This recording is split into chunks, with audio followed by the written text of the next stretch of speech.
Hello, everybody. Today we have, You have everybody's number. here we go. Yeah, thank you. That's always good to start with. We have two topics, tasks, I guess, to accomplish. First is discussing how to write your papers and what kind of research sources you should use, or if you want an A, that you'll need to use. I sent everybody the handout that we're going over together today. The 5 requirements for your research papers. That's changed. If anyone took my class, I know someone who took it and they were told last semester or earlier what my requirements were. Those have been modified by the department itself. So we all have to follow certain guidelines. So that's what we're going to go over.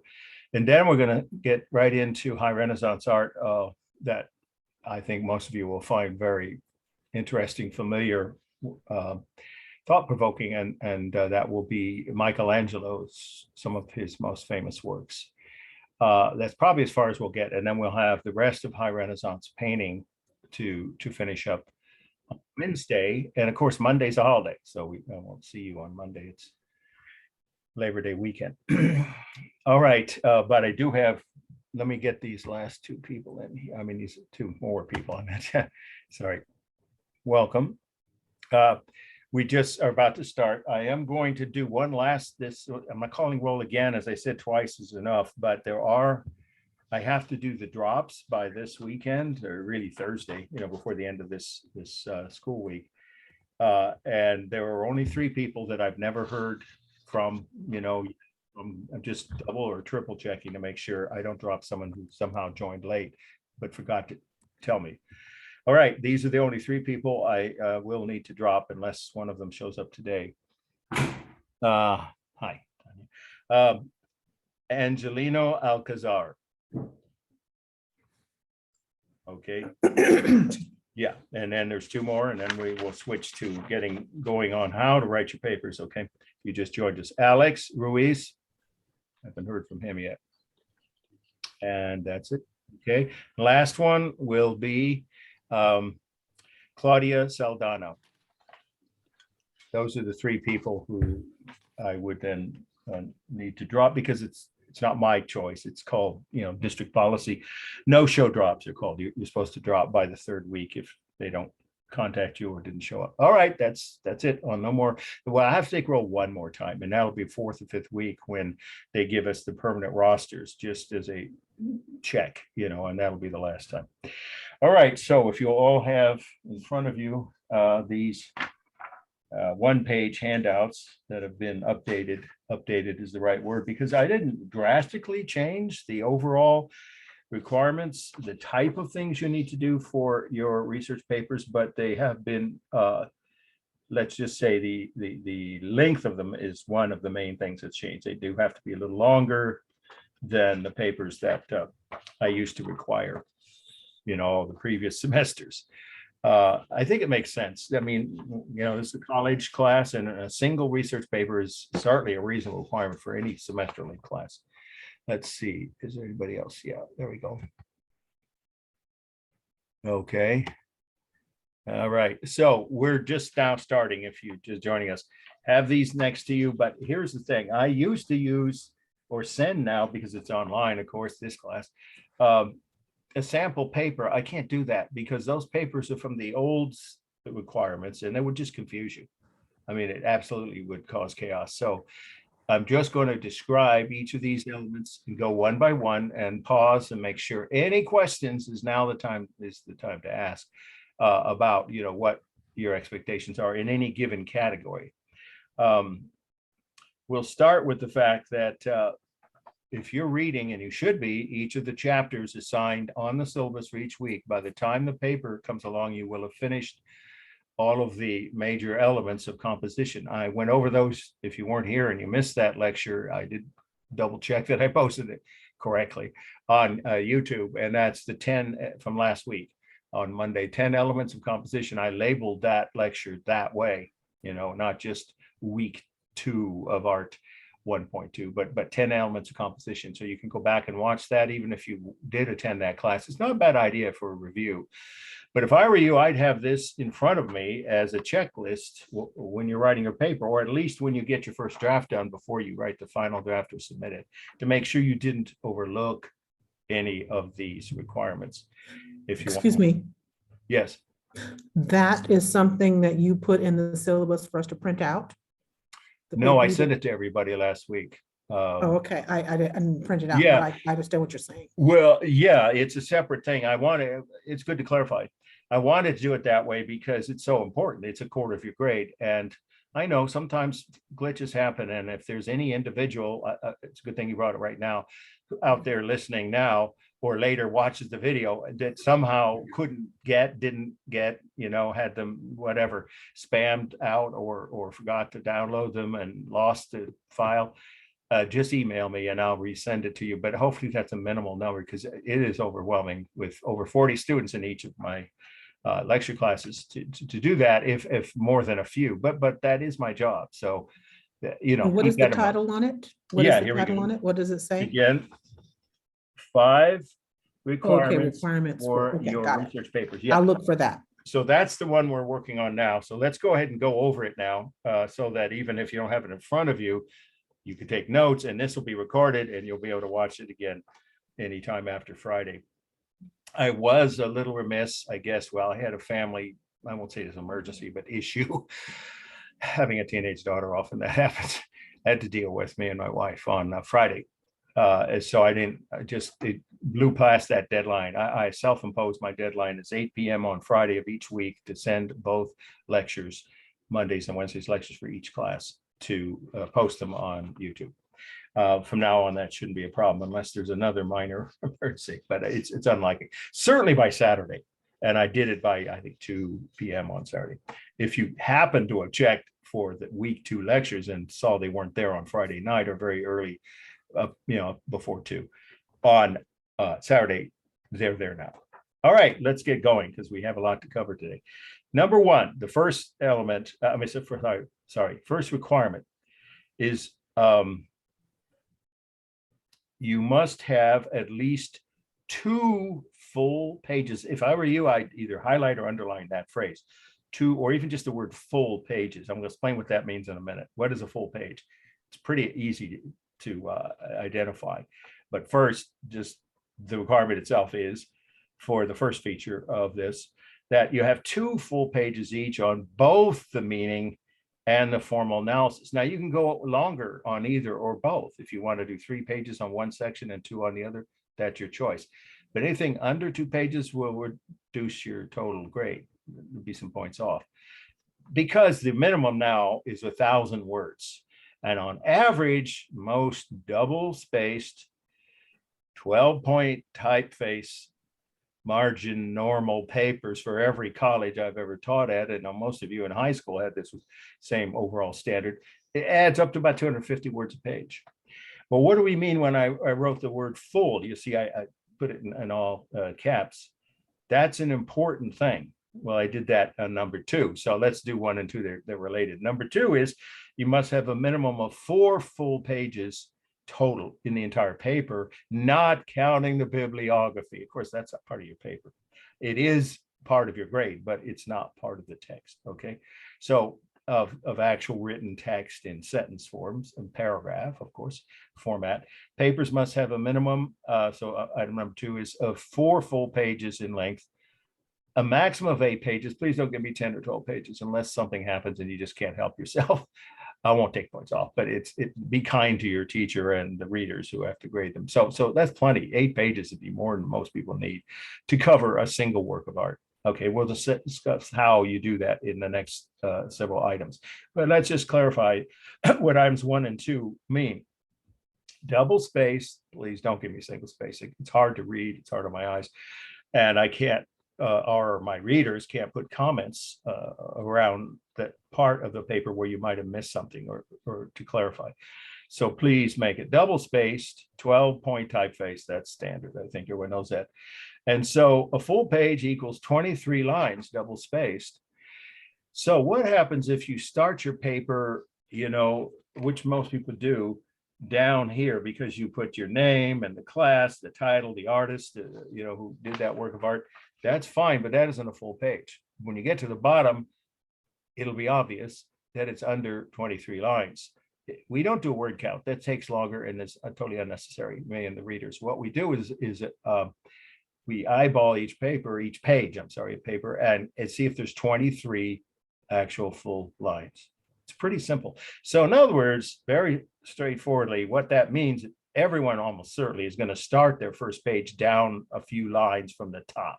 So if you just stop at the bottom of that page, you've already lost some points because that's not 23 lines. I think that's pretty straightforward. And also, it's an objective way to verify without getting into minute counting word by word. We're just talking about a general overall requirement of 23 lines or more for each page. So what does that mean? This will be on the cover sheets. You're going to get those a week before the paper's due, emailed to you as a PDF, and you will need to attach those. So I'll repeat this.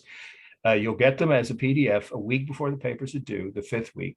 They're due on the 6th week. This is all in the syllabus, right? Week 6 is your first assignment, and that's this research paper. So when you get those PDFs, most people have the ability to combine them into one PDF file. Please do so, because that's the best way for me and or the readers to grade each person's paper, so that the cover sheet is sent back to you, if possible, with the whole paper. But a few people won't be able to do that, and so they'll send them separately. I will accept papers that way. Yeah, I understand technical glitches happen in all of our lives, but it really makes it much better, much easier, and much quicker for us to get your grade back to you, me or the readers. And I check all my readers' work. I don't just write down what the score they put down and then just assume it's correct and forward it back to the student. I double check to make sure that they didn't overlook something. Okay, in all my classes, I always do that. So in any case, the point is you will need to have at least 46, right? 2 pages is 23 lines per page times 2, of course. This will all be even written out with the numbers of the lines required for each of the 2 halves of the paper, for at least 46 typed lines, double space, for each half on the meaning and the formal analysis. So that's pretty much all there is to say on the first 2 items. Any questions? I think it's pretty straightforward, but now it gets a little more complex.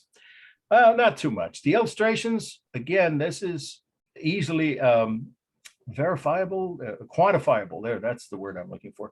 Because if you give me a little postage stamp, illustration, like in the upper corner, 1/4 or less of a page, then either I or, again, the readers who are reading your paper can't see the work and the details in that work of art clearly enough to really know if you correctly analyzed it.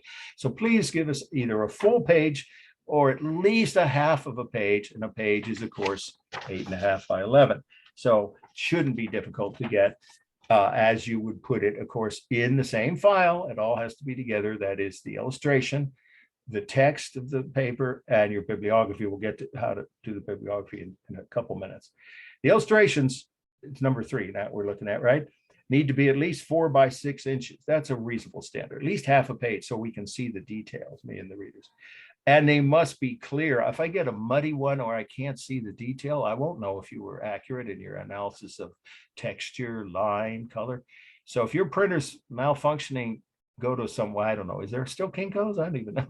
The campus has in the library, you can do that. At least the last time I checked, you could. If need be, even if it's the last thing you do the day the paper's due, before you send it to me.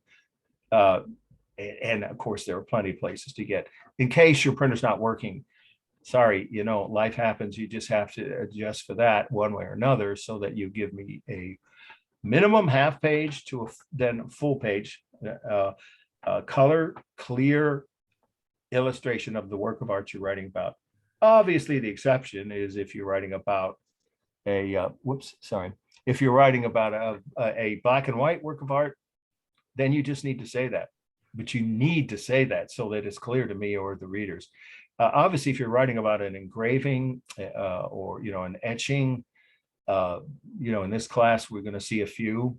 Whether it's a Renaissance or a Picasso, or he did a lot of etchings, a Rembrandt, or some Chinese prints, then you definitely need to say that this original work of art was not a color work of art. because you're going to need to say that in the formal analysis on the topic of color. We discussed that last week. Remember? That makes it neutral, but don't just assume that I or the readers will know that the original work you're writing about was in black and white. You need to state that. So then in that case, of course, it still needs to be clear and at least half a page. Okay, I don't think there's too much room for confusion on number 3, but any questions? So Yes. excuse me, the subject that we want to write about, Mhm. you want some type of a picture of it? Oh, yeah, have to. Oh, we can't Okay. grade your paper without it. If you submit it without it, there's 2 choices. It's a good point your question you're raising, because I've had students, yeah, it happens, people forget, they slip up, or that somehow their file, didn't come through all the way and the illustration's missing. You have 2 choices. Go back and add the illustration, and then it's only a day late unless you wait a whole week to turn it in after I let you know that your illustration's missing. You have only 5 points off. Remember, I covered this the first week of class.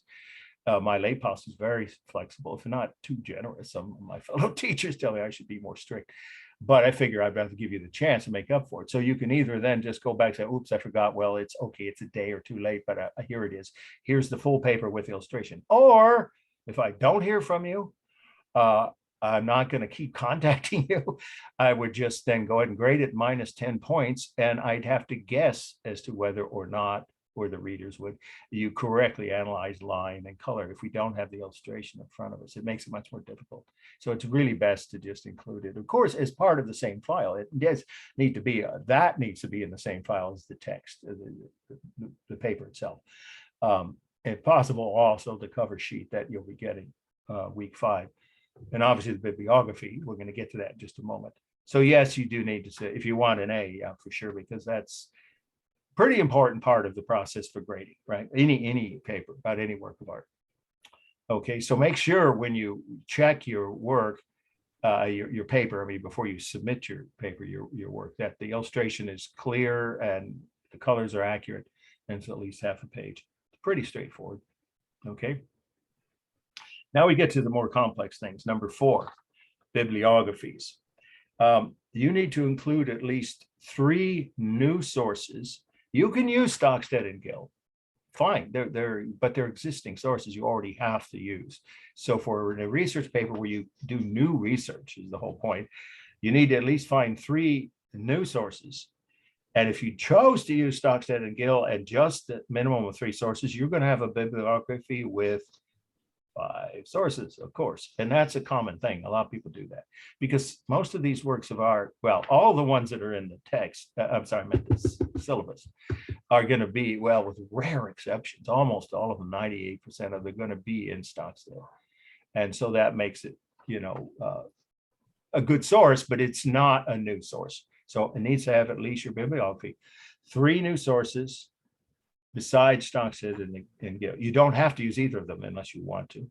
And at least one of those new sources must be printed from a book or a magazine, newspaper, or even a museum brochure.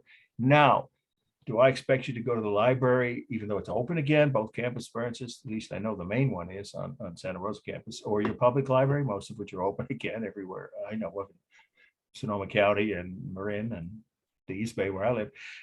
No, not necessarily. You can find what was once originally a printed source online, but you need to say that. And here's the best example of that. Okay, welcome. We're just talking about writing papers and the requirements. The best source, the most common one that students have used, which was originally printed and will qualify to meet the requirement of one of your 3 new sources necessary to be printed, would be Encyclopedia Britannica. I think it's the only, at least, worldwide published encyclopedia. It's in multiple languages. Of course, it's published in Great Britain. Obviously, the name Britannica would tell you that in English, but it's also in other languages.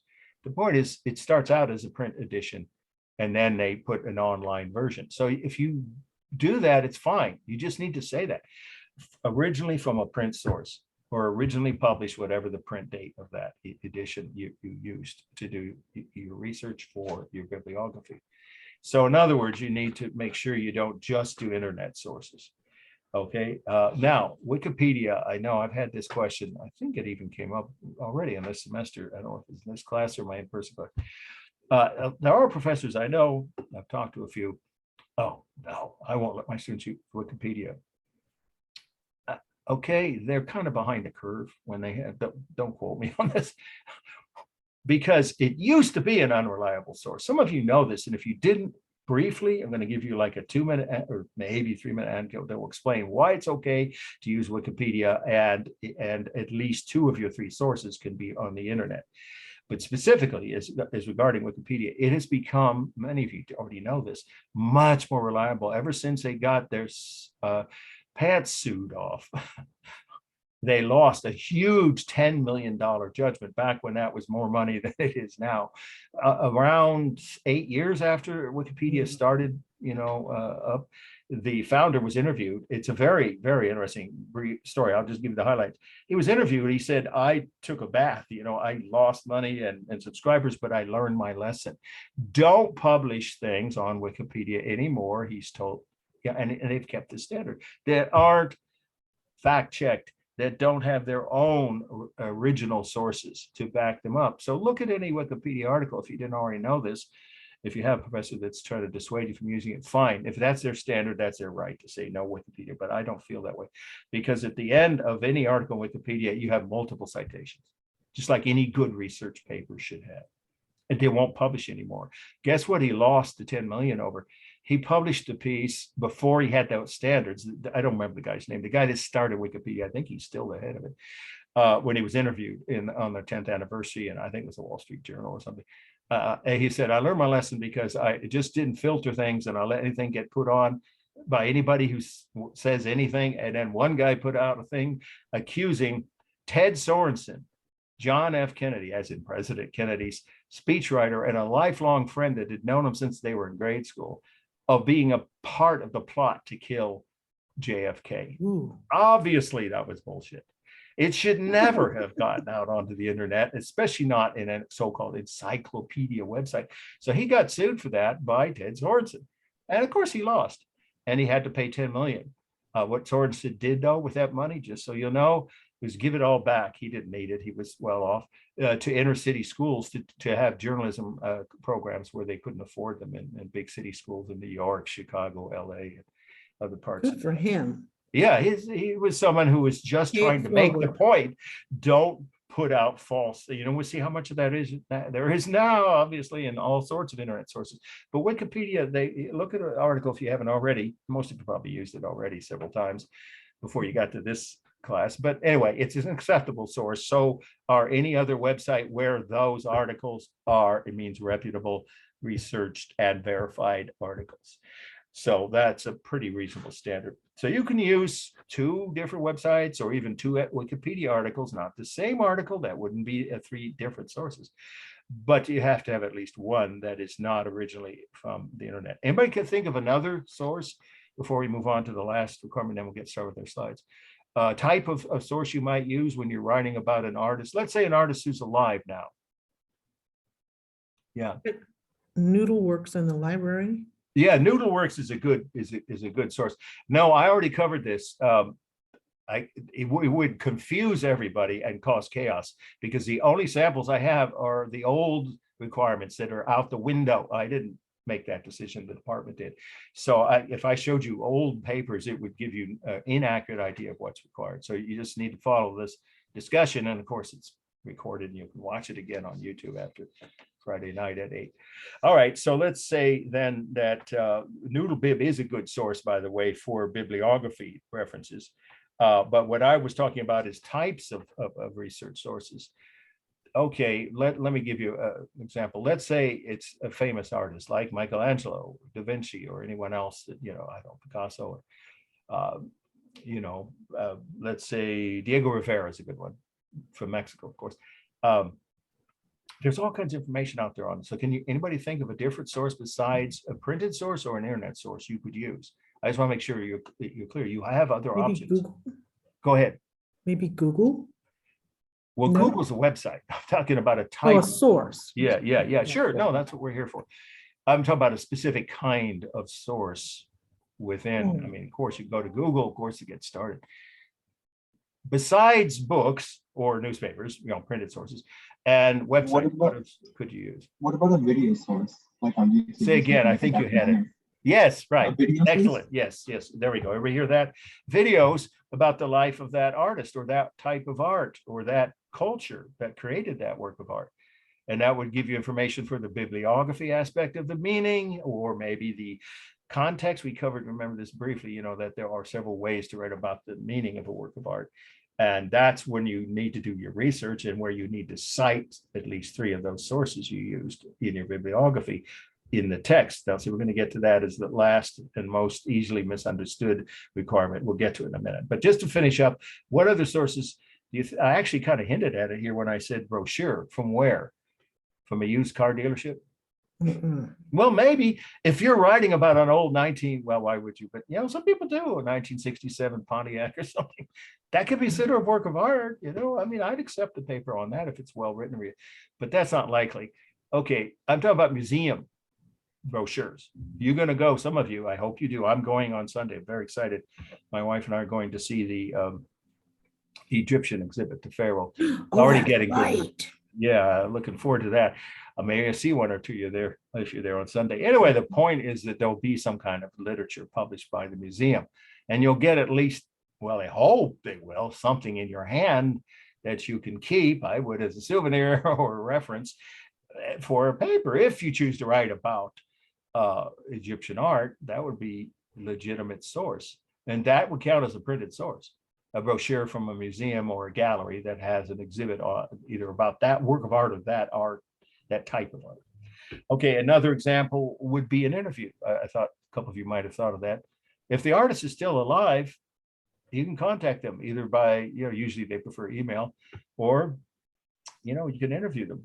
Anybody heard of Pearls Before Swine? The guy lives in Santa Rosa. He's internationally syndicated in 500 newspapers and websites. And he lives right there in Santa Rosa. He came to guest speak one summer, the last summer I taught, in fact, before the pandemic. And he was fascinating. Everybody enjoyed talking to him. And some people chose to write a paper about his comic strip, which is very funny. The talking pig and the rat and the goat. I don't know if you know it. It's in every major urban paper around the US and many other countries. So he'd be someone you could interview, or any living artist.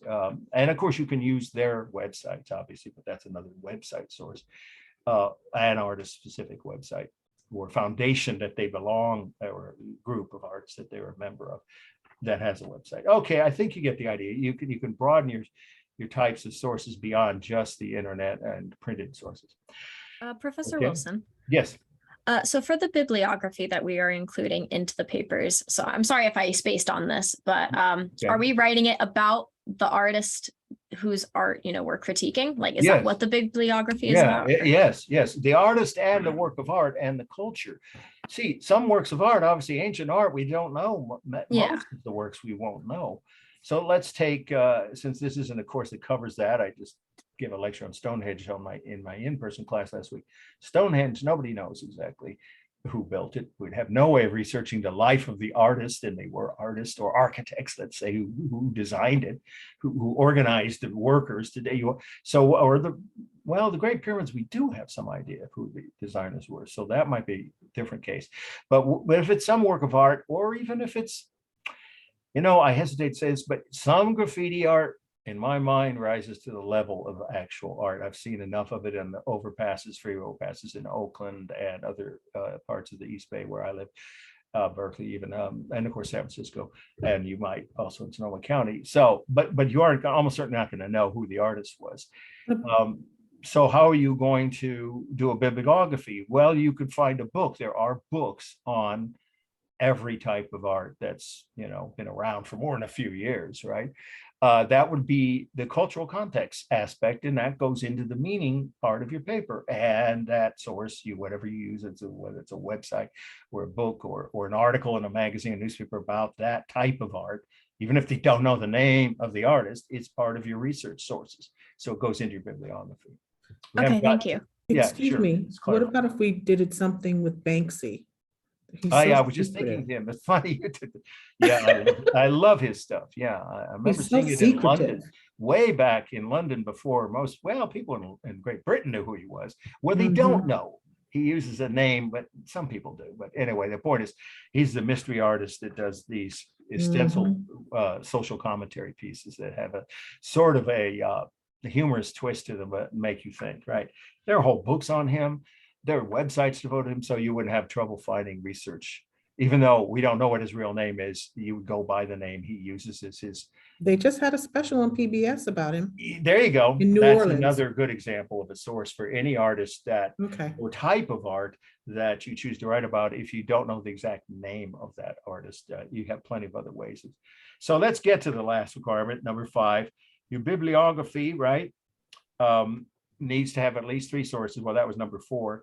But moving on to 5, this is where some people mess up, and there's no reason that it should be a problem. If you listen carefully now and make sure it's clear before we move on to the first slide, which is you have to cite, if you want an A, at least 3 of those sources from your bibliography in the text of your paper. But of course, you should all know that from at least middle school, if not, or high school anyway.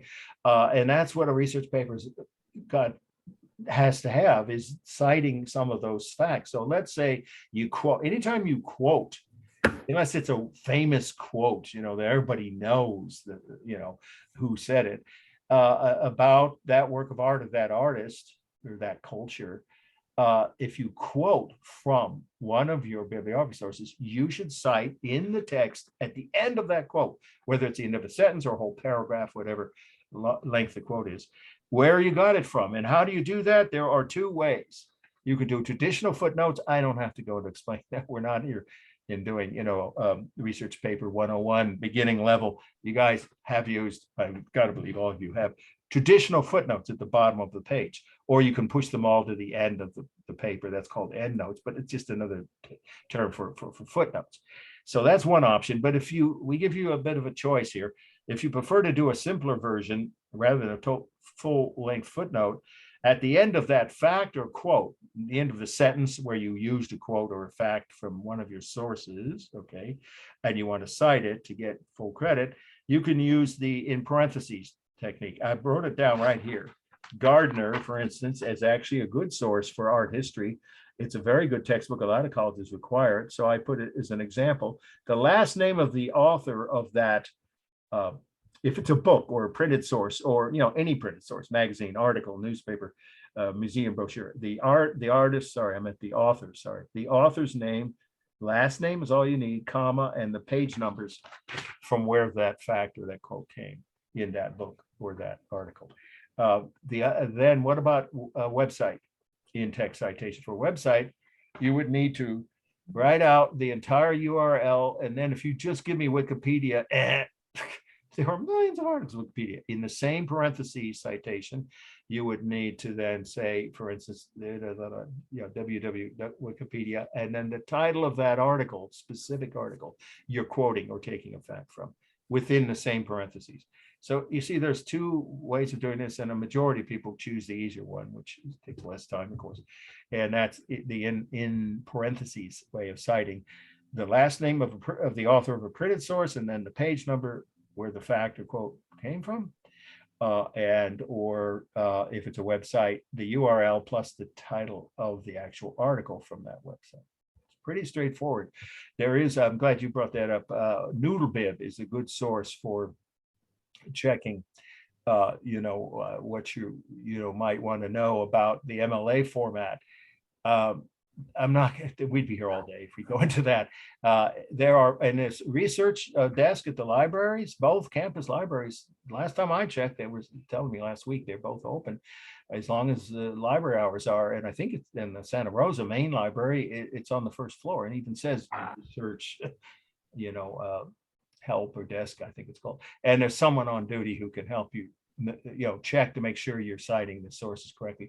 But you can do it from your computer at home by checking into various types of websites that help you figure out, how do I cite a book? It's pretty straightforward. The last name of the author, this is the only example I'll give you because we got to get to the slides here.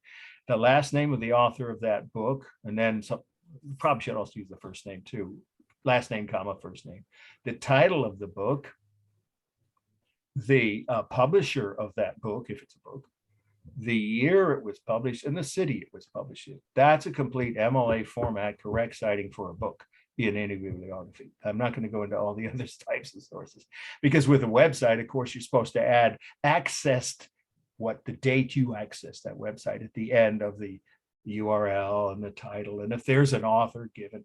And of course, most websites don't have page numbers, so you don't usually do that. These are things you should all have done some of at least. But if you want to check noodlebib.com, and I believe I put that in here somewhere. In any case, it is a source, just like it sounds, noodlebib. I double checked myself. I Googled it to make sure it's still up and running, that you can use. NOODLEBIB.com, and it'll give you prompts to help you find out, how do I cite this type of source or that type. But the easiest thing is also, again, is to check in with your own Santa Rosa campus libraries. Okay, we need to get going on the slides here, because some people are segueing away and they'll be sorry. Well, I guess they can watch it all on Friday, but I think you want to be here for the Michelangelo slides. Okay, one last time, any quick questions, because we spent about the right amount of time on this. You can ask me questions, and you can even send me a portion of your paper to look at, not the whole paper, before the deadline if you want, to make sure you're on the right track.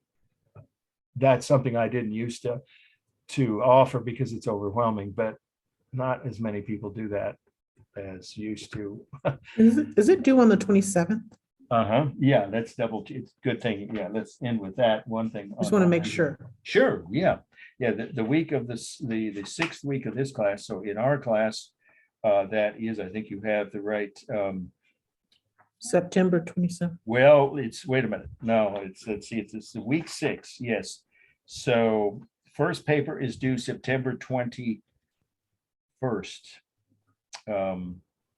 The first midterm is the following week, and we're going to review for that before the midterm. See, again, I didn't set this system up. It's 3 tests and 1 paper. They used to have 2 tests and 2 papers, but that isn't allowed anymore. So it's your research papers, it says it right here, week 6, are due by midnight, September 21st. The 21st. Okay. Yeah, 6th week. All right, let's now go to the slides. And I'm going to give you guys a bit of a break on this one in terms of not needing to take notes, because we really don't want to rush through Michelangelo. And then we have a whole bunch of other slides, high Renaissance artists that you might not even know about, to cover on Wednesday. And I don't want to rush through those. Okay, so this is on your syllabus, but I'm going to go ahead and tell you, you could just, I suppose you could even cross it out, but we'll do that later when we do the review. But you don't have to write notes unless you want to. Maybe some of you will want to write a paper either about this painting or this artist. Very mysterious person. People do not know exactly.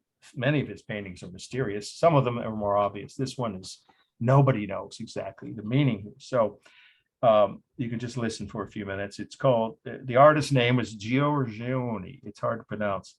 Or no, I'm not going to say the Indiana. My aunt from Indiana would murder this. She couldn't speak foreign languages, but she could definitely mispronounce their last names of artists. She knew all about them. No, I'll just spell it for you. Capital Giorgione. Giorgione. I know that's correct because I have friends from Italy pronounce it. Giorgione, the artist. Tempest. 2 words. The Tempest. And the dates about 1510. We don't even know the exact year. Since it's not going to be this one, I'm giving a heads up on the midterm, you can just listen. This is a painting by one of the lesser known high Renaissance artists. In fact, most people have never heard of him unless they've taken classes on art history or Renaissance art. And we think, some historians have, there are several theories, but let me just give you the 2 leading ones. One is that it might be Mary and Joseph leaving, the Holy Land, their flight to Egypt, it's called, and all kinds of paintings were done of that. But it doesn't really make a lot of sense that this would be Joseph, because he was a man 25 years or so older, generation older than his wife, according to the Bible. And this guy is not an old gray-haired man. And then this woman, why would she depict it totally nude? It's possible that this is a very unconventional interpretation of Mary and Joseph with baby Jesus on the way out of Jerusalem, which was a walled city, and it still is today. I've been there a couple of times. But there are more historians who think it's something else that has nothing to do with the Bible, that instead it is a scene that's an allegory, that has a symbolic meaning, which is about the sinfulness of urban life. In Italy, of course, there were already a lot of big cities in the Renaissance, not just Rome, but Florence and Venice and Siena, a lot of cities that were, well, corrupt, which of course often is still true today. But anyway, I don't mean just in Italy by any means, but all over the world.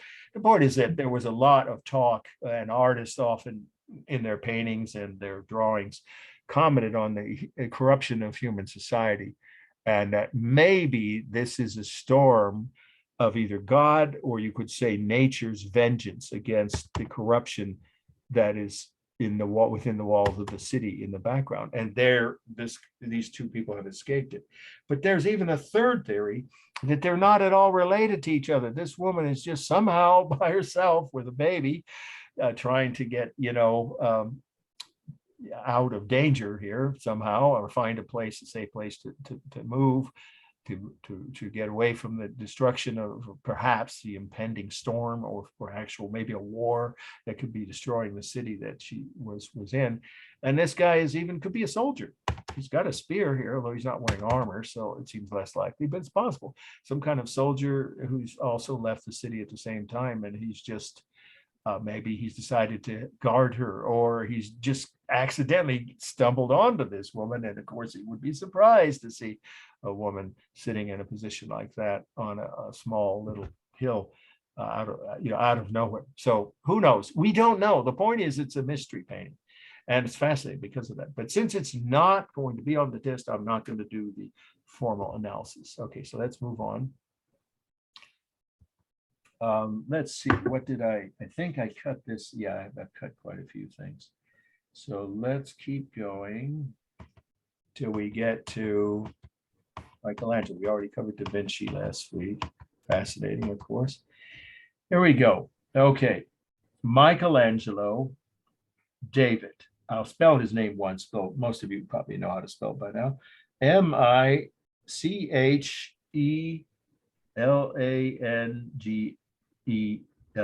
That was his first name, and he was so famous all over Europe at that time. Well, actually, was known in the Middle East too, and in Asia. He was heard of, but people in China knew who he was. Michelangelo is his first name, but he always signed his work that way, so that's how we reference his work. Michelangelo, 1504. So we'll start with the fact that Michelangelo is considered by most historians, again, they always have to say it that way, most historians, to be one of the three greatest artists of the High Renaissance. There were many, there were dozens of them in Italy at this time.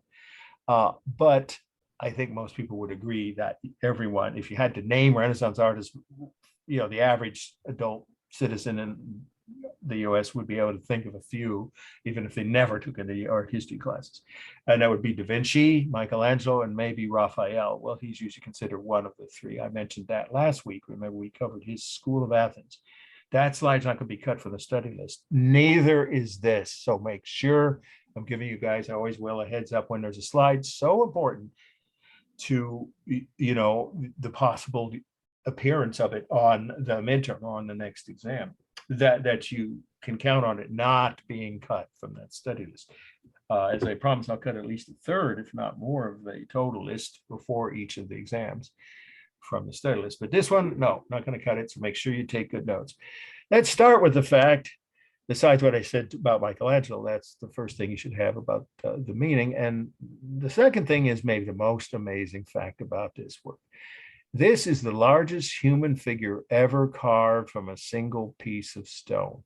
No one has disproven that. There could be some we don't know about, but you'd think we would have heard if there was anything bigger than this in the last several thousand years. Now, listen carefully. I'll say it again. It's the largest human figure known. We'll say known, okay? to have been carved from a single piece of stone. And of course, it was marble. The piece of stone, this is all part of the meaning, was 19 feet tall. It was the largest block of marble ever found for artists to use. And several artists passed up the chance to buy it, to use, in other words, to create sculpture. Michelangelo said, I'll do it, because he had an image in his head of this statue. And so this is now a 16.5 foot tall image, 3 times life size. There's another way to say that if you want to write, it's a word used to describe the scale of some larger than life sculpture. If it's at least twice life size or bigger, and this is 3 times life size, that's colossal. It's like it sounds, colossal scale.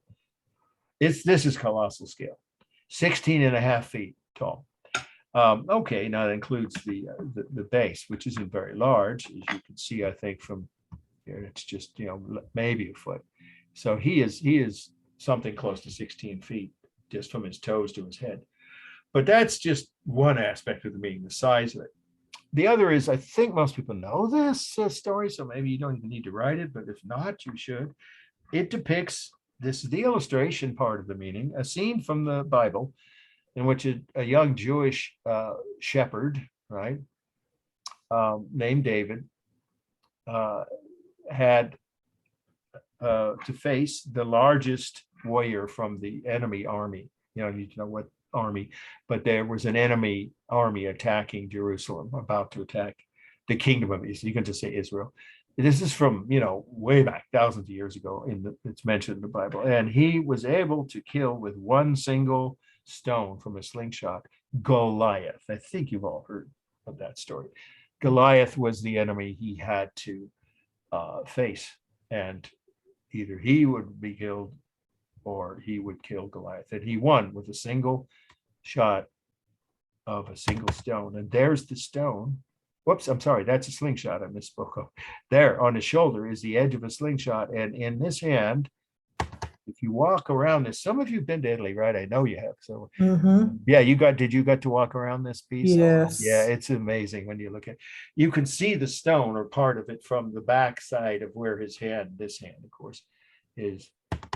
And that is a very interesting way of depicting this figure looking, and this is Michelangelo's own words, so you want to even put quotes around it, looking at Goliath. It's before the battle. So here's what Michelangelo said.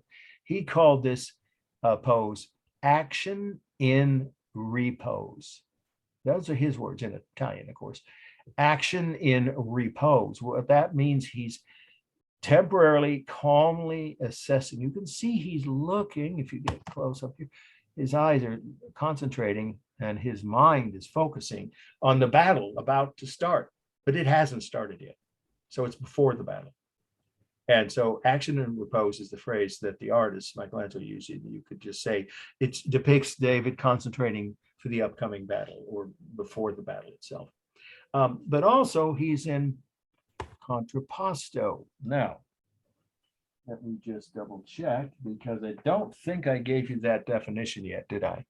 Contrapposto, very important word. No, not yet. Yeah, oh, this is really important definition. You want to make sure you have it thoroughly. I'll say it slowly and repeat it. Here we go. It's a pose for sculpture invented by the ancient Greeks, although that's not as important as the 3 features. I'll say it again. It's a pose for sculpture invented by the ancient Greeks, in which, okay, there are 3 features. Number one, okay, one arm is raised and the other is down, usually holding something. Well, we just mentioned he's holding a rock in the lower arm that's down. Okay, so one arm is raised and the other's down, usually holding something. Maybe the most important feature is the way the feet are arranged, or the legs. The weight is on the back leg and the front leg is loose. Look carefully, you'll see that. He's not putting weight on this. He's barely touching that's of course supposed to be the ground. With his toes, he's putting all his weight on one leg. I'll say it again. The weight is on the back leg. It's not left or right. Don't make that mistake or you get points off. It has nothing to do with left or right. It's just whichever leg that sculpture is balancing on is where the weight is carried. I'll say it again. So number 2, the weight is on the back leg and the front leg is loose. You can see this leg is several inches in front of that one. So all of his weight is on that leg. This is how people really stand, unless they're in a military uniform or, parade and they're, standing upright and both feet planted firmly and evenly. Of course, they're going to be, it's called contrapposto. And the third feature is the one that I think is the least obvious, but look carefully. The third feature, number 3, is the spine forms a gentle S curve. Again, the spine forms a gentle S curve. If you follow that where his spine would be, it does do that. It's because of the way the weight is distributed where it's all on one leg, on the back leg. And that automatically causes your spine to form, I'll say it again, a gentle S curve.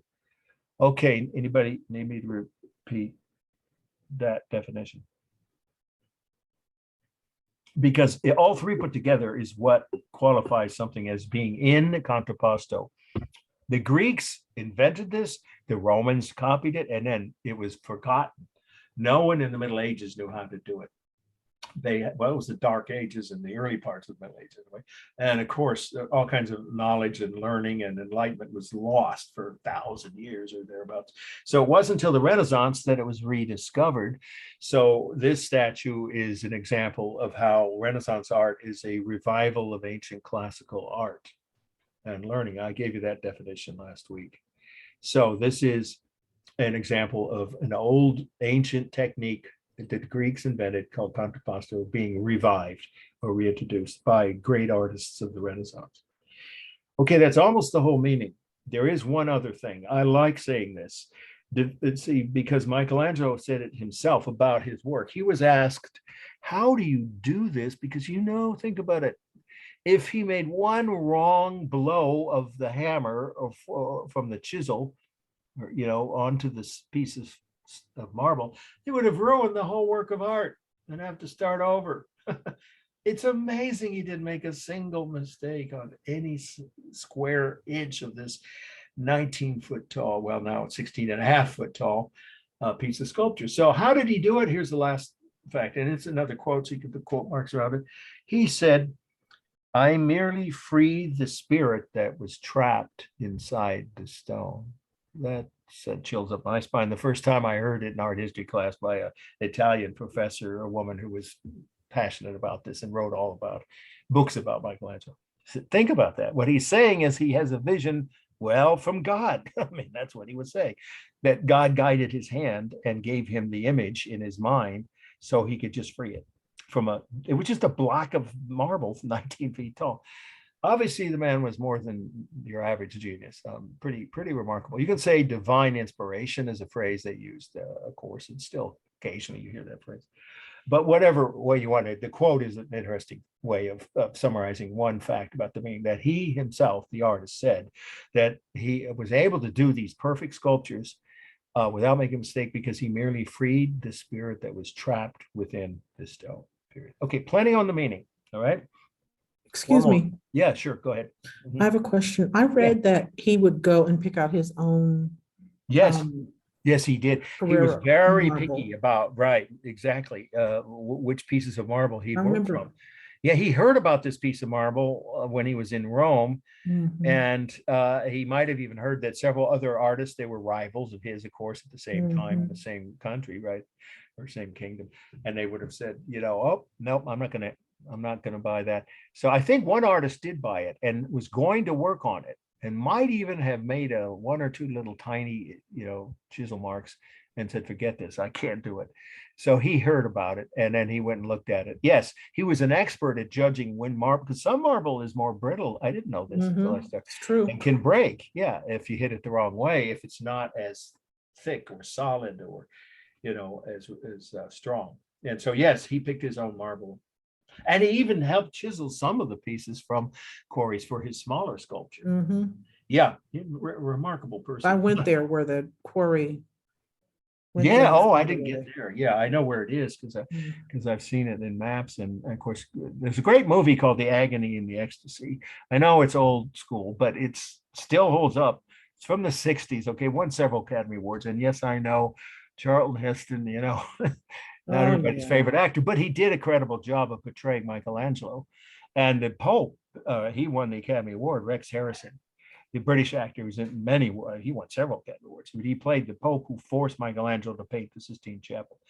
They don't go into how he created this statue because that movie is almost all about his painting. But he was equally talented as a painter, sculptor, and an architect, all three. Speaking of which, we're going to see each one of three different mediums that he was a master at, but we got to keep moving here. So this is balanced. Well, it's a human figure standing upright and not tipping over. And it's a full intact human body, 2 arms, 2 legs, 2 hands, 2 feet. So by definition, it is balanced and of course, full of rhythm. Again, with the 2 hands, 2 arms, and of course the face has the rhythm of the hair, the eyes, the ears. The texture is both real and simulated. The real texture is the smooth marble. You can tell it's a piece of marble even just by looking without having to know much about sculpture, right? It's obvious. And if it isn't, just write that. It is the real texture of the marble shows through, but the simulated texture is superb here. And that's, of course, on the muscles and the hair and the face and even the toenails and fingernails. Again, those of you who've been here can attest it's remarkably detailed. And that's all done with what kind of line? Well, sculpture, it's almost always the kind of line is carved line. That's the only kind of line here. It is a neutral color. It's kind of an off-white, lightish. Some people think it's more lightish gray, but it's pretty much white, the color of the marble itself. And so that's, of course, you could say cool if you want, but it's in a, you see where it is. It's in a little alcove of its own. And because of the background is also, kind of a neutral gray, I would call it neutral, but you could say cool if you want. Of course, usually we think of cool colors as complementing or contrasting with a warm color, which it doesn't do. So you can either say cool white or neutral white is the color. It is a single mass. Well, no, I wouldn't say that. I would say the largest mass is him, then the base, which includes just a little bit of a tree trunk portion. And then it's either the slingshot or the rock. I think it's the slingshot slightly larger than the rock.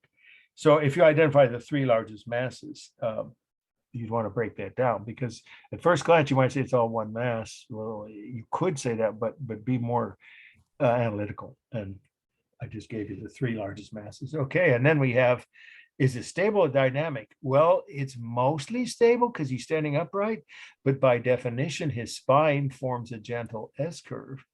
And his head is turned, right? So his head and neck have a distinct feeling of motion, and that's why dynamic, objects are used.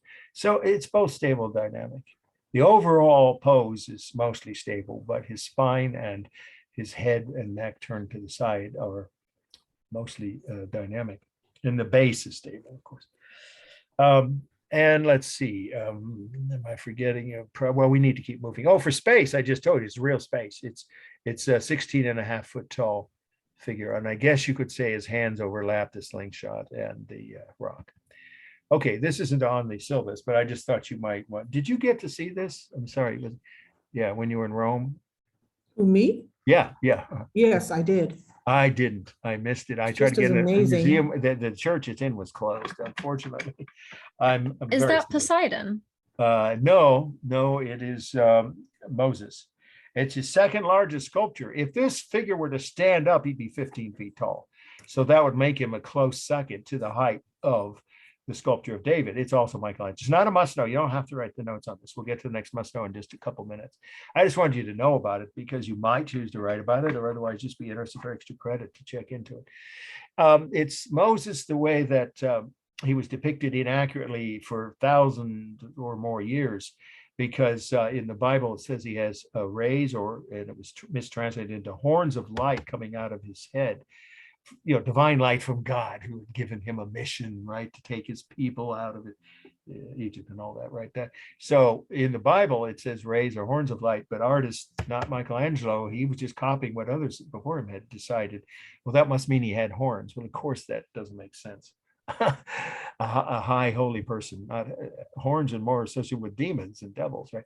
So that's just a mistake, and it's not Michelangelo's doing. It's just he's following the tradition up to that time.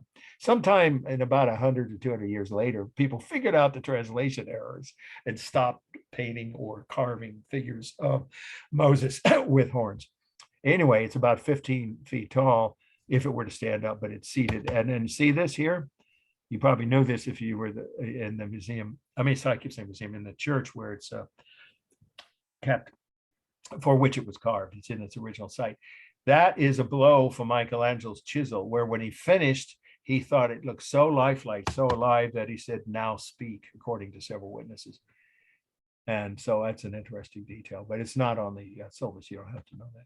Now we get to something that is very important. And this one is the next one. So again, I'm not going to cover the cut. I'm not going to cut this slide for the study list. Okay. And it is the Sistine Chapel, and we call it the creation of Adam because we're going to get specific. It's one panel on the ceiling, but I want you to see a view of the chapel. I've been there like 4 times, and every time I'm there, the room is so crowded you can barely move or even breathe. It's just, so popular during the hours that this is open, when tourists are allowed in. But it's still a functioning chapel owned by the Catholic Church, and the Pope does have services here. So this is a chapel in which the next title, the next work of art, is Creation of Adam. And I already spelled Michelangelo's name, 1512. So remember, as far as the meaning, the first fact is that this is one of 18 panels. They are frescoes. Remember, we covered this with the Libyan Sibyl, but if you didn't write it then, you should write it now. They are all frescoes, and they're painted on the ceiling of the Sistine Chapel. That's S-I-S, Sistine, of course, one word. You don't get points off if you misspell any words that are not on the syllabus, but it's S-I-S-T-I-N-E, Sistine Chapel. So it's on the ceiling of a chapel. You can just say Rome. Technically, though, it's not Rome, it's the Vatican, where the Pope lives. You want to get very accurate. So it's one of 18 scenes in the Bible. Which scene is this? Well, the title tells us it's the moment in the Bible in which God gives life to Adam down on earth. And that is one of the most famous images in the history of human art, where he's almost touching, the fingers are almost touching from God. That it's not obvious that's God, the guy with the bluish white beard here, and supposedly up in heaven, right? Looking down on earth, where a quote, at least from what I remember reading, it's been years since I've read this section of the Bible, way back when I was in Catholic school. This would be a moment in which Adam was lifeless, a lump of clay, is even how some sources describe what was Adam's body before God gave it life, or gave him life. So he's giving life by passing it directly from himself, God, there, right, into this now living human being, supposedly the first man, according to the Bible, down on earth. Oh, but that's only part of the story, and that's not the controversial part. That's the literal illustration aspect of the meaning. And remember who Michelangelo was, and it's part of the meaning as to the style. It's high Renaissance, and that he had cut up cadavers in order to make, look how realistic. All the details on Adam's body is the new figure of Adam, because he knew how to do that. That's all part of the meaning. But let's talk about something that isn't as obvious. Who is this? This is a woman up in heaven with God's arm around her shoulder. So at this point, at least, she is one of God's companions, along with other angels, including cherubs, baby angels, right? There's one. But anybody want to take an educated guess? Well, see, the point is there's a controversy, or even you could say a debate about who this woman is. Anybody can think of who she might be? Go ahead. I'm assuming it's Eve. Okay, that makes perfect sense. In most first estimates, it would be logical. So it's a good guess. But there is a problem with that. It's possible that it's Eve, But if it is Eve, then Michelangelo is completely contradicting the teachings of the Bible or the Catholic Church at that time. There wasn't a Protestant church yet. So among Christians, they were Catholic. So you can say teachings of either the Catholic Church or of the Bible, which claim that Eve was created after Adam.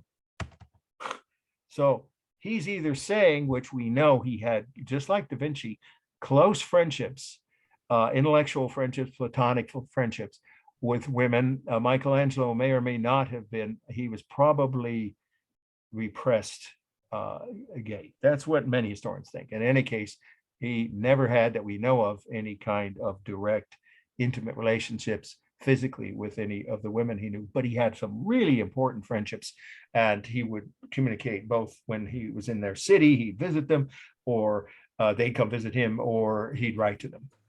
We have the letters and things, so we don't have to guess. So he respected and admired women's intelligence. So that might be why, if it's Eve, here we go, this is how you should write it, it contradicts the teachings of the Catholic Church, which would have gotten him in trouble with the Pope, who hired him, of course. In fact, the Pope ordered him to paint this. He didn't want to. He didn't want to paint the ceiling. He had other projects going, and he wasn't paid till it was all done. So he literally was working on spec, you know what I mean, with no pay until after he finished. It took him 4 years. And he got very ill. So if you didn't know all that, it's all part of the meaning. This project could have killed him. His lungs were infected. He had he could even have had TB, but we don't think he actually got that sick. But he definitely got sick on this job and left it and was forced back at the point of swords by the army. Yes, the Pope had an army back then. Yes, he was forced to come back to Rome to finish it. And it's a thing that the world appreciates, that he was able to finish it, but he didn't want to. So what could that be? If it's Eve, he's saying, you know what, I take a different point of view than the Bible or the Catholic Church that hired me, and think women are just as intelligent as men, and maybe even more so. To me, look at her face.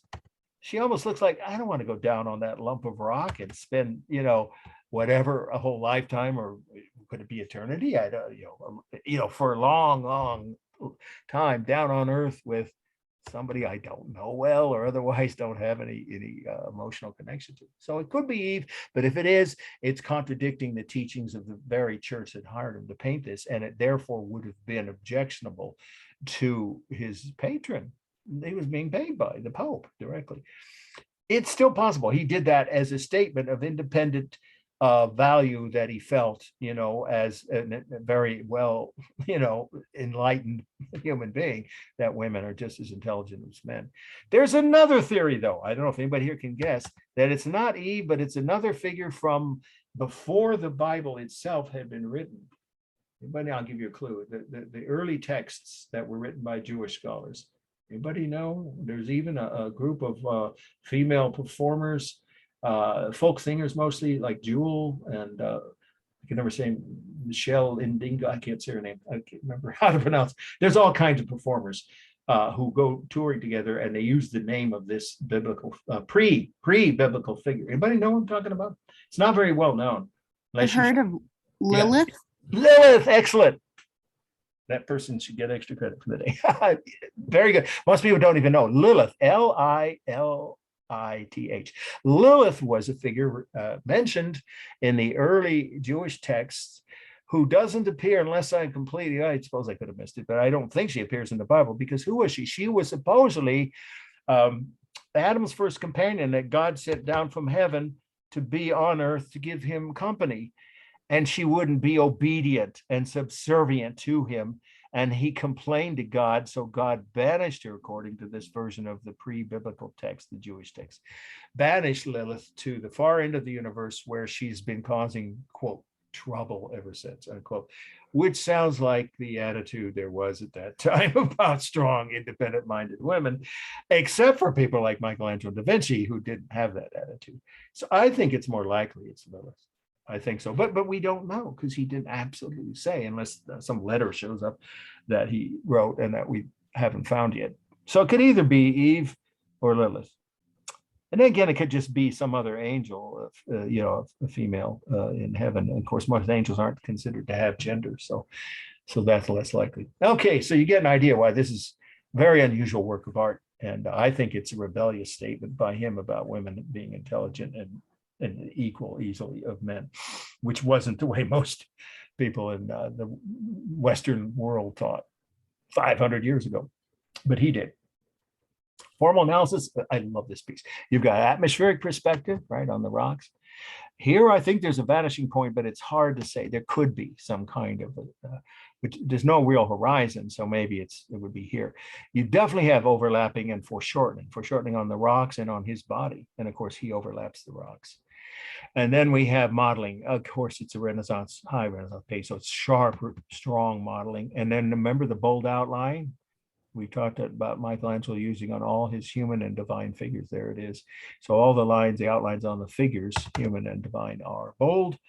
Then assuming texture, it's a given on a Renaissance painting, especially a high Renaissance by someone like him, on the hair, the beard, the robes.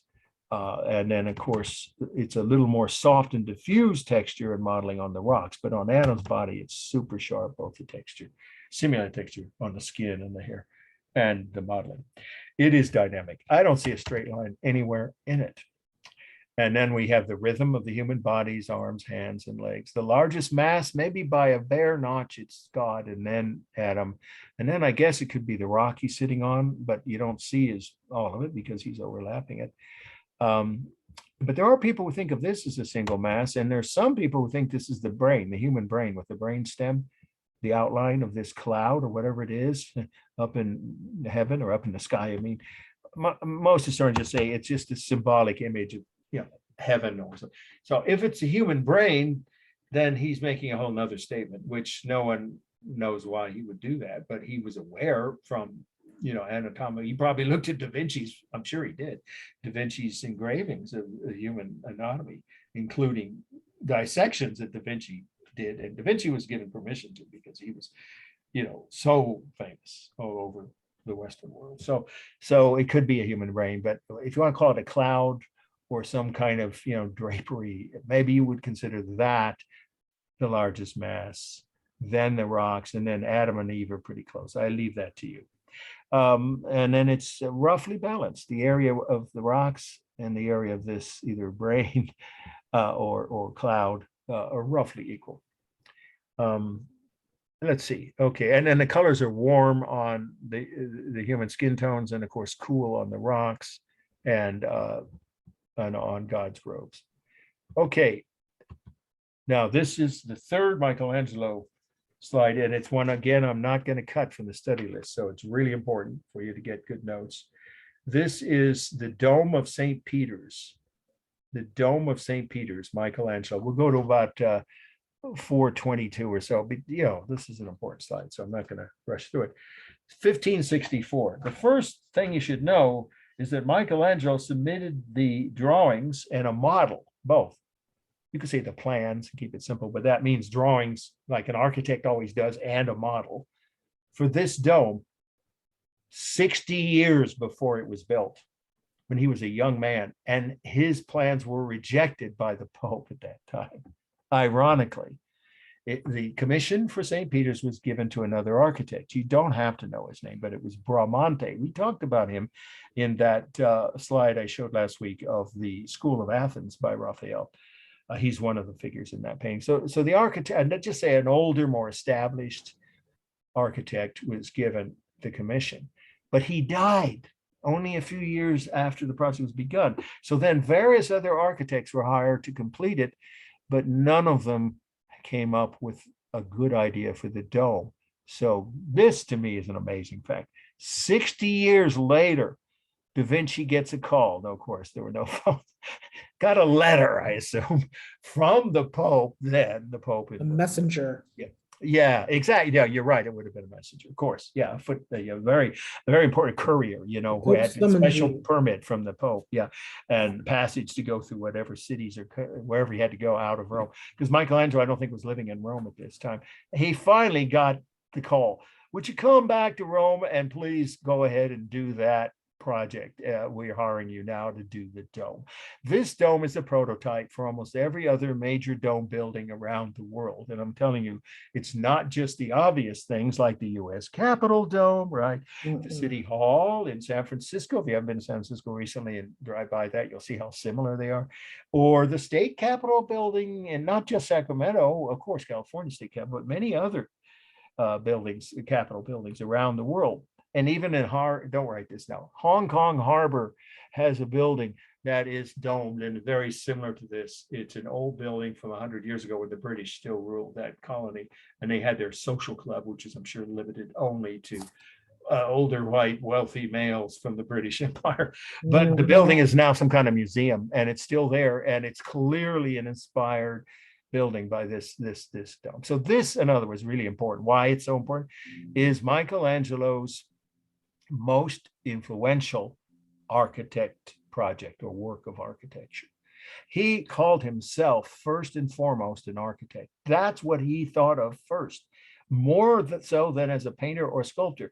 Everyone now would say he was equally talented in all three. You can't name many other artists that can claim that. Da Vinci could. He also did some architecture, but his buildings aren't as well known. Michelangelo's buildings are all over Italy, and they're all still being used. Art galleries, city halls, churches. But this is his most famous piece of architecture. And the one thing he was proudest of, it's on his epitaph. He wrote his own epitaph before he died. He barely lived long enough to see it completed, just long enough to see it completed. And so he had that satisfaction to be able to come back 60 years after being rejected to finish it. So it is what's important about it. Here are the last things. It is the 5 features he combined that are copied now on dome buildings around the world. I'll say them slowly and repeat them once. First of all, a tall drum. The drum is the base of the dome itself, of course, is the curved part. A tall drum, or you could say unusually tall drum.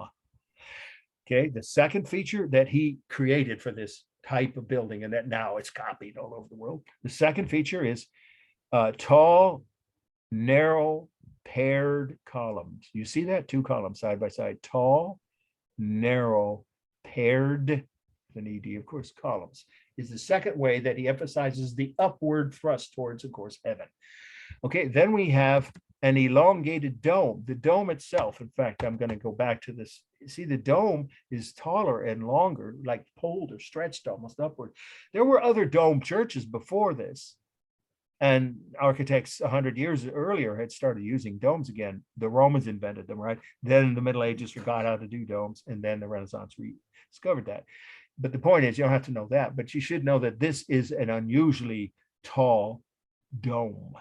You could even say, I would use the word elongated with an E, of course, the dome itself, right? And then the dome, the fourth feature that marks it as a very upward or tall, upward thrusting design. The ribs, these are ribs. They help support the dome, from the outside, but they also give you visual thrust. They make your eyes go upward. So the ribs, obviously you just say ribs, narrow, of course, ribs would be narrow by definition, which help emphasize the upward, thrust of the building. And then finally, an unusually tall cupola. And I'll spell that C-U-P-O-L-A, cupola. It's a room on top of a dome in where there are windows so that the sun can pass through the windows and hits the floor when the sun's out on a bright day. And so it lights up the interior. That's a cupola, C-U-P-O-L-A. Almost all Renaissance churches, even 100 years before Michelangelo's design, had used cupolas, but none of them were this tall. That's about 35 feet tall. So the whole top, the last part of the meeting is that this is the tallest building in the city of Rome by law. Legally, no building can be taller than this. That's a city ordinance in the city of Rome. If you go there, that's true. There aren't any skyscrapers. Now, there are in the suburbs, but not in the city of Rome, because no one in the city government of Rome ever wanted this building to be surpassed. So it is the tallest structure, in the city of Rome. No structure anywhere else in Rome can be as tall, or taller at least. It's a 335 foot tall from the base, not the base, sorry, I meant from the floor down below, of course. This is on a hill, so you can't see the bottom of the building, right? It's down below the bushes. So from the floor to the top of the cupola, which is open. Now, you've been in this, right? When you were, Yes. I finally got to see it. Yeah, on my second trip to Rome. Yeah, it's an incredible view. So the board is the height of the dome and cupola combined. The total height of the structure is about 335 feet. I'm rounding off, Those which steps. is the tallest structure in the city of Rome. Okay, that's plenty on the meaning. It's, of course, a high Renaissance design, but it was finished in the late Renaissance because they waited 60 years to give Michelangelo the commission. But the original concept was done during the period we call High Renaissance. So that's the last fact about the meaning. The style of it would qualify as High Renaissance. All right, formal analysis and we'll be done, but I'll stick around as long as you have questions about anything relating to what we covered today. It's completely balanced, symmetrical, of course, left to right, but obviously unbalanced. Now, this is his design. Anything below where the brick starts, that's not his. So all the marble is. So it is, of course, unbalanced or weighted toward the bottom. That's fairly obvious. The rhythm is, of course, created with these round or porthole windows, the ribs, the paired columns, the larger windows, the cupola. There's plenty of rhythm. It's mostly dynamic, but the columns are stable, right? And the edges of the windows on both the drum, right here, and on the cupola, those, and these are windows, right? And you see more paired columns. Those are stable, but the overall structure, obviously with the curve of the dome and the round drum below, and the angle of the cupola, that's almost all, it is dynamic. So it's mostly a dynamic structure. Is it a single mass? I'd break it down and say the drum is the largest mass. Oops, I misspoke. I'll say it again. The dome, because the dome begins here, that's clearly the largest mass. If you choose to break it down the way, then the drum is the second largest, and then the cupola in that order. For space, it's a real domed open space that reaches a height of about 335 feet, or you can just say about 330 feet. That's close enough. It's in meters, of course. We don't do that in this. It is a cool white color, right? The marble, and this is actually metal here, which I assume it's painted or oxidized. But then there is some warm color just on the cupola. There's some brick, and that's the only warm. Everything else is cool white. The modeling is just the shadows from the sun that creates around the columns and things. And then we have the texture is the real smooth texture of metal on the dome, of marble on the drum and columns. And up here again, it's brick and marble. The brick, you can't tell, but it would be rough. Brick is always rough. And marble, of course, is always smooth. And then there's the smooth real texture of the glass in the window. So all the textures are real that you can see clearly here. I mean, there's a little semi texture here, but you can ignore that in these garlands or wreaths. But the main thing is the real textures are all real smooth textures, except for the brick on the sides of the cupola is real rough texture. I think, and the line is mostly visual line where, there's shadows around the edges of each of these ribs or between the columns, and that creates visual line. Okay, we've covered everything. I know we went a little later, but this is an important topic. So you want to go back and study these 3 slides of Michelangelo's work before the midterm. Any questions anybody has? I'm going to now stop the share. Screen share. Okay, anybody have any questions? Now's a good time. Do you remember yeah. what? Oh, Go ahead. You said that the white on this was cool. Why wouldn't it be considered neutral? Oh, you know about the dome? Yes. Yeah, because there is, when it's in contrast to some part of that work of art that has warm colors, then it's considered cool. And it was in contrast to the red brick on the cupola, which is warm. Got it. That's Okay. what. That's a good question. Yeah, no, I'd be flexible when I'm grading your papers, and I always tell my readers to, if you see something and it's white and you think of it as either neutral or cool, but normally we reserve saying something white is cool if it's in the same work of art, whether it's a painting, a drawing, a photo, a building, that also has some part of that work that's warm, so then it contrasts and that makes it cool.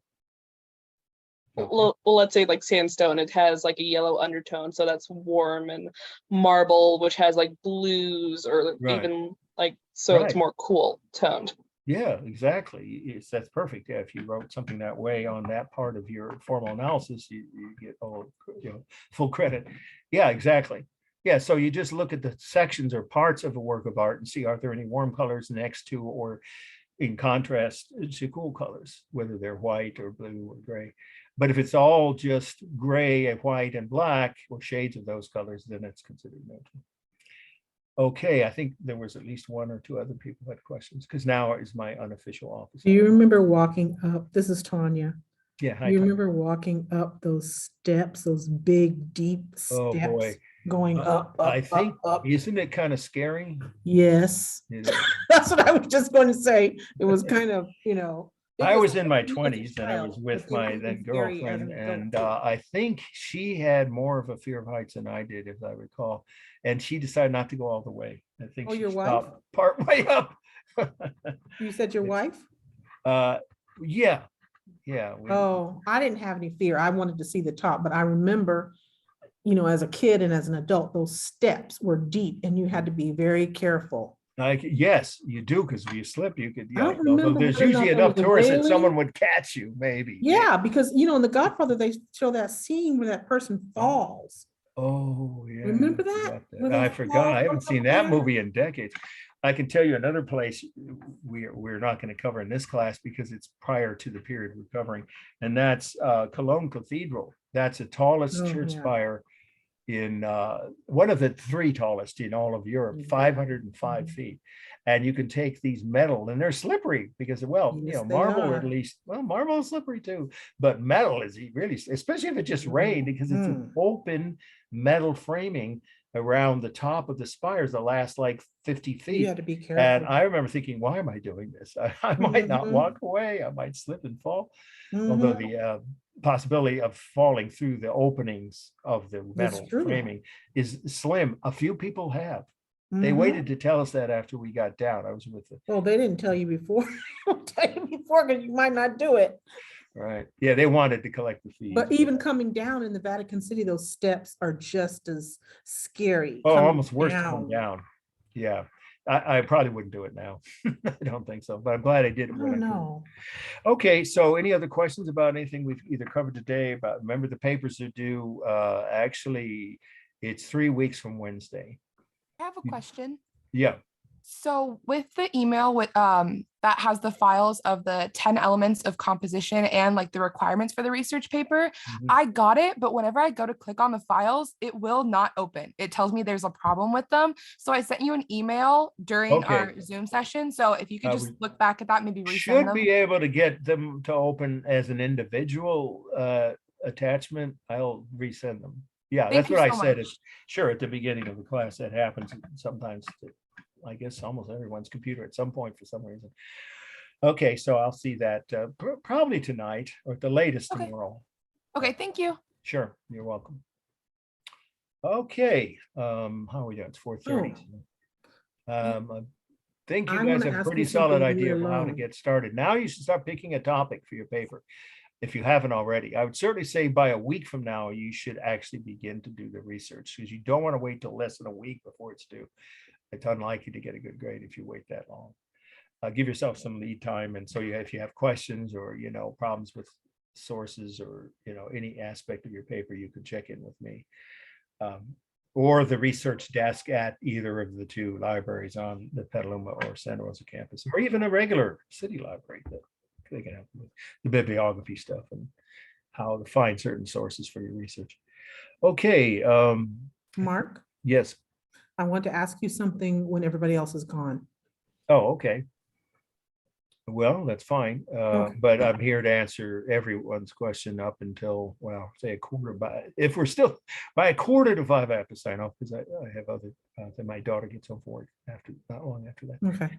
Okay, anybody else have any other questions? Now's a good chance to ask. I love this image here. Is this Cara? Yeah, sorry. It's out of focus, but that makes it more interesting. Sorry. Okay. Well, always one last time, I don't want to assume anyone Okay. still out there who might not have had a chance to ask a question. One more time. Anybody else besides Tanya have a question that you want to ask?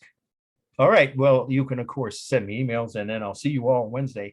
Make sure you get logged in by 3:03 or 3:05 because we have a lot of other great artists to cover on Wednesday that you could appear on the midterm. Okay, so what was your, Thank you, Um, Professor. you're welcome. All right, see you guys on Wednesday. I wanted, you said that my biography was interesting. Mm-hmm. My bio, what was in, I just was. Oh, curious as to what- it's been long. You got, I have dozens and dozens. I can't remember if I was looking at it, I could tell you. Okay, Well, a lot of people have more, and I obviously you do because we've been mentioning this in class, and I really am glad when anybody does that. Your own experiences with art, whether it's from the syllabus or just other art that you've seen in other parts of, or even here in the Bay Area for that matter. I think that's what I was thinking of, but you have to give me a little bit of flexibility here on that because I don't have it memorized. At the time, I thought I said why it was, but if I I didn't, didn't recall and that, you so that's want- what I was asking. I'm willing to do another briefly, succinct 2-3 lines if you want me to. Okay. Send me an email. I just can thought re- maybe was there something wrong? Just resend it. Oh, no, not at all. No, I meant the variety of background and experience that I've said that to Oh, people okay. in many classes. That's why I like teaching at this JC.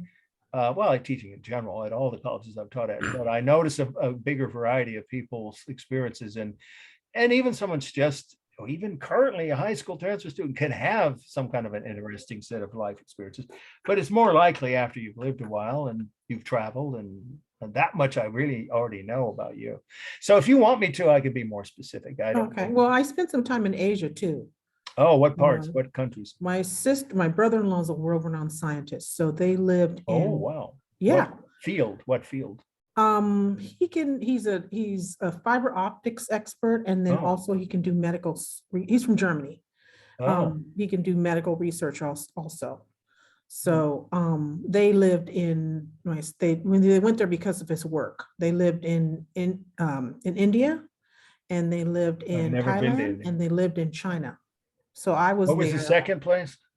India, Thailand, and China. Okay, that's two. Thailand, India, I haven't been to. I've been to Southeast Asia. Vietnam is fascinating. I love that country. The Oh, I people. haven't been there yet, but I will be going. Hanoi, though. I know people go to Saigon because it's the Mhm. biggest city, but if you can only Hanoi. go to one city, Hanoi is the old ancient capital, has the oldest know. university campus of any university That's in right. Asia, I think. It's the original place with all the temples and and the people were so nice there. Yeah, I wrote articles Well, I about it. can't wait to go, and I Yeah. want to go to Cambodia. Oh, would like yeah, to I go to have friends Cambodia, too. who are from there, but I've never been.